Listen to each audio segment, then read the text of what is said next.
Halo, aku Iki. Tidak tahu sejak kapan aku selalu diidentikan dengan mas-mas yang berkacamata yang tahu banget masalah dunia perkomputeran. Padahal yang aku lakukan hanya main game. Beda ya teman-teman antara orang yang ngerti tentang komputer dan hanya kerjaannya bermain game atau mengoperasikannya. Ya, itu beda. Jadi jangan sampai salah. Maksud dari ceritaku tadi, aku hanya ingin menyampaikan bahwa dari aku kecil dari SD sampai sekarang, aku nggak pernah punya namanya PC atau personal komputer. Sejauh ini aku hanya bermodalkan laptop saja. Jadi kali ini aku akan menceritakan bagaimana cerita aku membuat PC di tahun 2022 ini. Kalau kata Simon Sinek, start with why terlebih dahulu. Mulai dari alasan. Selama ini aku hanya menggunakan laptop gaming biasa untuk memenuhi daily needs aku seperti bermain game, nonton film, kuliah, bekerja, ngedit video, dan ya bersosial media lainnya. Atau gaming yang aku gunakan yaitu dari brand Asus, yaitu Asus TUF FX 504 i7 generasi 8 dengan Nvidia GTX 1050 Ti yang aku beli di tahun 2018. Sebetulnya laptop ini masih bisa banget dipakai di tahun 2022 ini. Akan tetapi kalau kalian tahu, ya pasti harusnya tahu sih, kalau ngegame atau ingin menggunakan laptop dengan performa terbaiknya harus dicolokkan chargernya terlebih dahulu. Aku bermain game nggak hanya 1-2 jam saja, tapi 3-5 jam sehari. Jadi charger laptopnya harus nyolok terus menerus. Takutnya ketika chargernya nyolok terus menerus nanti baterainya akan bocor, sehingga ketika nanti aku keluar ke cafe ataupun waktu aku bawa untuk kuliah atau bekerja dan tidak ada charger yang bisa, baterai laptopnya hanya bisa digunakan kurang lebih hanya setengah jam saja, dan itu sangat-sangat akan mengurangi nilai portabilitas laptop tersebut, sehingga ya mungkin sudah waktunya aku build PC atau mengurangi laptop sebagai setup utama aku. Ya karena emang ada duit lebih dan ingin build PC sih.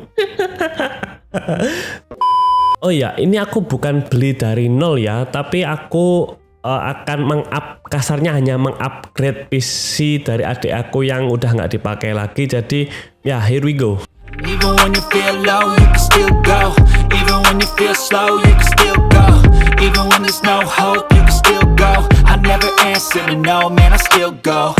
Go, go, go, go, go, go, go, go, go, go, go, go, go, go, go.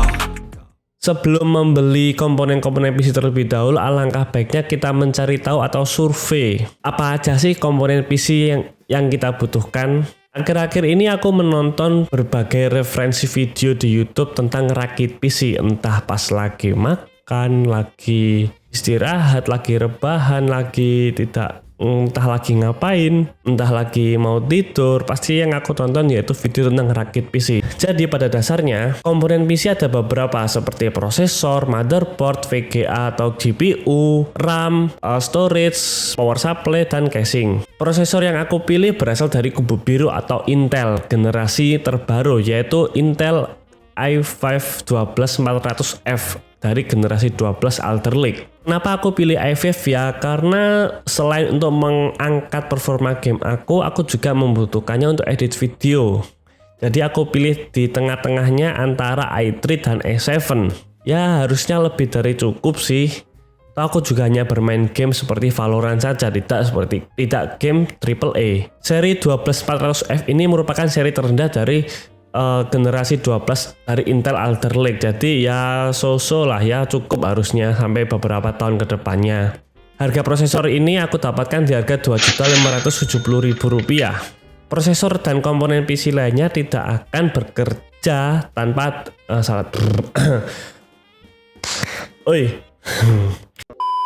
Prosesor dan komponen PC lainnya tidak akan bekerja tanpa adanya motherboard, karena motherboard atau yang sering kita sebut MOBO ini merupakan rumah dari komponen PC, sehingga perlu digarisbawahi bahwa perlu dicek ulang motherboard kalian jenisnya apa dan apakah memiliki kompatibilitas yang sama dengan komponen kalian. Contohnya MOBO yang aku pilih saat ini dari brand Gigabyte dengan seri untuk Intel generasi 12 atau Alder Lake. Karena prosesor ini memiliki form factor yang berbeda dari sebelumnya, yaitu lebih panjang, sehingga motherboardnya pun berbeda. Motherboard ini memiliki seri LGA 1700 yang khusus untuk Alder Lake yang bentuknya lebih panjang.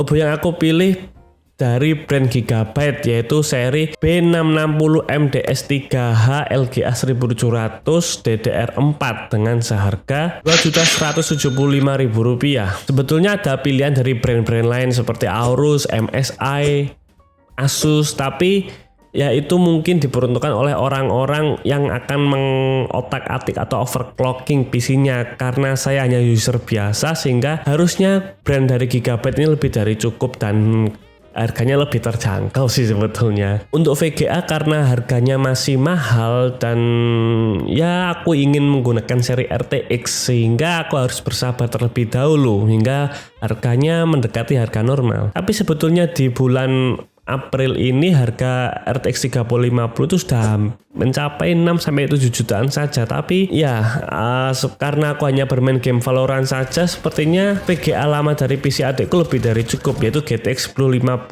saja. Lalu memori atau RAM yang aku beli dari brand Corsair dengan series Corsair Vengeance 16GB 8x2 3200 MHz DDR4 dengan harga Rp1.255.000. Ya standar lah ya. Kenapa RAM 16GB hanya untuk ya cukup kuat untuk multitasking. Awalnya aku akan membeli RAM dari brand Team T-Force Zeus yang harganya Rp1.010.000. Namun waktu aku cek stoknya dengan toko tersebut ternyata tidak ada ya, dan yang ada dari brand Corsair ini. Dan ya siapa sih yang nggak tahu brand sebesar ini. Jadi ya udah aku memilih dari brand Corsair ini, meskipun nambah sih sebetulnya. Terkait storage, tentu tidak afdol jika kita tidak menggunakan SSD, karena perbedaan antara SSD dan hard disk sangatlah jauh. Terlebih lagi aku akan menggunakan SSD NVMe. Dari referensi video yang aku dapatkan, seri NVMe ini lebih cepat dibandingkan seri SSD yang SATA saja. Ya, tapi ini kenceng banget bedanya antara SSD NVMe dan SSD SATA. Aku memilih SSD dengan kapasitas 512GB karena aku mempunyai SSD di laptop sebelumnya itu 256GB dan itu tergolong sedikit. Jadi ya aku ingin upgrade lebih sedikit banyak lagi, tapi untuk ukuran 1 tera itu terlalu gede dan terlalu mahal. Jadi ya 512GB menurutku udah best value buat aku sendiri. Terkait brandnya aku tidak ada preferensi khusus, namun waktu mencari referensi video rakit PC banyak orang menggunakan SSD Adata XPG SX 6000 Pro 512GB M2 NVMe. Waktu aku cross check dengan tokonya ternyata stoknya ada, jadi ya udah aku pilih itu saja. Selain SSD NVMe ini aku menggunakan hard disk biasa sebagai storage normal berukuran 1 TB. Ya standar lah ya, tapi ini aku comot dari PC adik aku, jadi aku nggak tahu mereknya apa dan brandnya apa dan berapa harganya. Komponen-komponen tersebut tidak akan berfungsi jika tidak ada aliran listrik. Ya, kita butuh power supply. Mungkin banyak orang yang lupa tentang komponen ini karena yang taunya kan hanya prosesor, VGA, RAM, tapi kita lupa adanya power supply. Padahal ini komponen yang penting di PC kita. PSU yang aku pilih sebetulnya agak overkill atau kemahalan, karena PSU yang aku pilih yaitu PSU 550 watt full modular 80 plus gold dari Seasonic. Agak mahalnya kenapa ya? Karena itu full modular yang kabelnya lebih rapi dan 80 plus gold memiliki efisiensi yang bagus.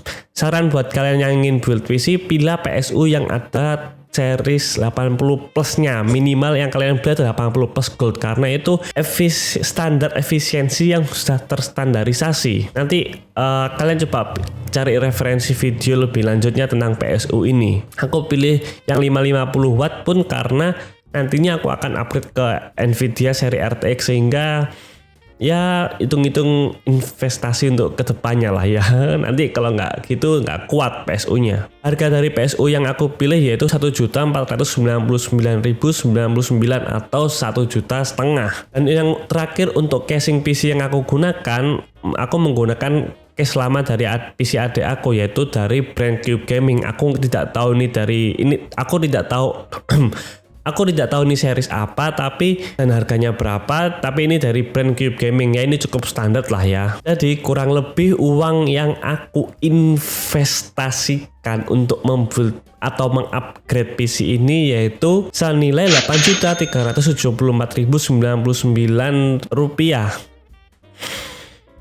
Ya, tapi take notes ya, itu belum termasuk VGA, belum termasuk storage hard disk biasa, belum termasuk casing, dan apalagi untuk kalian yang mau build PC tapi belum punya peripheral lain pendukung seperti monitor, keyboard, mouse, dan kabelan untuk internet, ya tolong diperhitungkan lagi karena cukup menyita uang untuk membeli peripheral pendukung tersebut. Jadi hitung lagi budget kalian. Saran dari aku untuk build PC, coba hitung lagi budget kalian berapa dan coba ketahui lagi kebutuhan kamu untuk build PC itu apa, dan jangan tergoda sama komponen atau dengan spek yang lebih bagus karena itu benar-benar akan merusak budget atau pembelian kalian. Ya karena ini merupakan teknologi yang akan terus berkembang dan nggak akan ada habisnya kalau kalian nurutin spek yang terbaik saat ini apa. Jadi bener-bener pepet terus budget kalian dan jangan gampang tergoda. Kalau perlu tutup kiri kanan mata kalian supaya nggak tergoda. Sebetulnya kayak waktu saya memilih prosesor generasi 12 ini pun agak maksa sih. Aku bisa potong budgetnya lagi turun ke generasi 10, tapi laptop aku saja Intelnya generasi 8. Kalau naik ke generasi 10 kalau kayaknya agak kurang, jadi sekalian saja menjadi ke generasi 12. Toh mau motherboardnya pasti bakal berubah. Jadi ya build PC merupakan kustomisasi yang cukup menyenangkan karena kalian memilih sendiri komponen yang ingin kalian inginkan. Oh ya, terima kasih banyak buat toko komputer Mikrokit di Tuban karena sudah membantu merakit PC ku ini. Karena meskipun aku sudah coba melihat tutorial rakit PC, tapi ternyata nggak segampang itu untuk memasang komponen-komponennya dalam case, dan agak bulat juga dan takut nggak bisa nyala sih sebetulnya. Ya, jadi begitu cerita pengalamanku untuk build PC di tahun 2022 ini. Kalau dibilang build PC sih enggak ya, upgrade PC lebih tepatnya. Tapi ya here it is. Akhirnya seorang Iki memiliki PC di tahun 2022 ini. Ya terima kasih buat BPJS TK yang akhirnya cair dan bisa build PC juga. Ya, sekian dari saya. Semoga pengalamanku ini bisa memberikan insight kalian untuk yang akan build PC. Jadi ya segituan lah ya. Sekian dari saya. See you next video.